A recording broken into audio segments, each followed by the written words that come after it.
Mamlaka ya mapato mkoa wa Tanga kwa miezi 9 kwa maana kuanzia mwezi Julai 2025 hadi mwezi Machi 2026, mkoa ulikuwa umepangiwa kukusanya bilioni 296.3, lakini mkoa pia umeweza kukusanya bilioni 406.17, ikiwa ni ufanisi wa asilimia 137. Kwa ndugu waandishi, kama mnavyojua ni ufanisi mkubwa sana, lakini pia niwashukuru kipekee pia walipa kodi wetu ambao ndio wamewezesha tukapata huu ufanisi wa asilimia 137. Nawashukuru sana walipa kodi.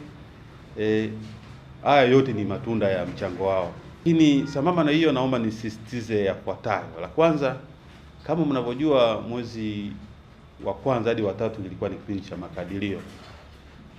Tunashukuru walipa kodi wote ambao wamejitokeza kukadiriwa na kulipa kodi zao, lakini kuna baadhi ambao hawajafika. Nitoe wito tu, ofisi zetu ziko wazi. Wale ambao wameshindwa kufika kwa sababu mbalimbali, basi wafike, tuweze kuwakadiria na waweze kulipa kodi yao. Kuna mazoezi mbalimbali yataanza kwa ajili ya kufuatilia wale ambao hawajalipa. Kwa hiyo pengine waje mapema kabla hatujafanya hayo mazoezi. Kutakuwa na mazoezi ya barabarani kwa ajili ya magari, lakini na wafanyabiashara ambao hawajaja kwa ajili ya kukadiria. Kwa hiyo nitoe wito waje, tuweze kuwakadiria na waweke mambo yao vizuri ili wasipate na hizo changamoto. Kama mnavyojua, mkoa wetu umepata bahati ya kupakana na nchi jirani. Kwa hiyo kuna biashara za kimataifa zinafanyika na wafanyabiashara wetu wanafanya hizo biashara, wanatumia hiyo fursa. Nitoe wito tu, kuna baadhi ya wafanyabiashara wanatumia njia zisizo rasmi. Kama unavyojua, tuna bandari, tuna kituo chetu cha Ororo, lakini na sehemu zingine, bandari ya Pangani.